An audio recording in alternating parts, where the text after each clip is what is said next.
പൗരത്വ നിയമ ഭേദഗതി വിജ്ഞാപനത്തിനെതിരെ പ്രതിഷേധിച്ചതിന് കൊച്ചിയിലും കേസ്.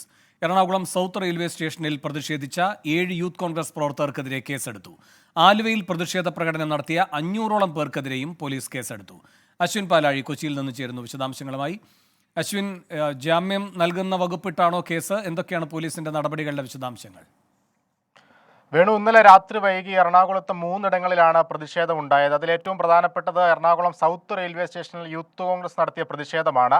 50ലധികം പ്രവർത്തകരാണ് ഇന്നലെ രാത്രി 11 മണിയോടുകൂടി സൗത്ത് റെയിൽവേ സ്റ്റേഷനിൽ ട്രെയിൻ തടയാനായി എത്തിയത്. എന്നാൽ ട്രെയിൻ തടയാൻ പോലീസ് അനുവദിച്ചിരുന്നില്ല. റെയിൽവേ പ്രൊട്ടക്ഷൻ ഫോഴ്സ് അടക്കം പ്രവർത്തകരെ തടയുകയും ചെയ്തിരുന്നു. പിന്നീട് പ്ലാറ്റ്ഫോമിൽ പ്രകടനവും റെയിൽവേ പ്രൊട്ടക്ഷൻ ഫോഴ്സിന്റെ ഓഫീസിന് മുന്നിൽ കുത്തിയിരുന്ന പ്രതിഷേധവും അവർ നടത്തിയിരുന്നു. ഈ സംഭവത്തിലാണ് 7 യൂത്ത് കോൺഗ്രസ് പ്രവർത്തകർക്കെതിരെ റെയിൽവേ ആക്ട് പ്രകാരം കേസെടുത്തിരിക്കുന്നത്.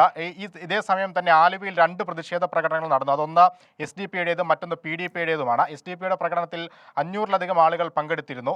ഈ പ്രകടനത്തിലാണ് 500ഓളം പേർക്കെതിരെ ആലുവ പോലീസ് കേസെടുത്തിരിക്കുന്നത്. ഇതിനു പുറമെ PDP-യുടെ പ്രകടനത്തിനെതിരെയും കേസെടുത്തിട്ടുണ്ട്. ഇതിൽ ഇന്നലെ രാത്രി മാത്രം നടന്ന പ്രതിഷേധങ്ങളിൽ 550ഓളം പേർക്കെതിരെയാണ് എറണാകുളത്ത് കേസെടുത്തിരിക്കുന്നത്. എന്തായാലും പ്രതിഷേധങ്ങൾ തുടരും. ഇന്ന് രാത്രി യൂത്ത് കോൺഗ്രസിന് നൈറ്റ് മാർച്ച് അടക്കം പ്രഖ്യാപിച്ചിട്ടുമുണ്ട്. വേണു.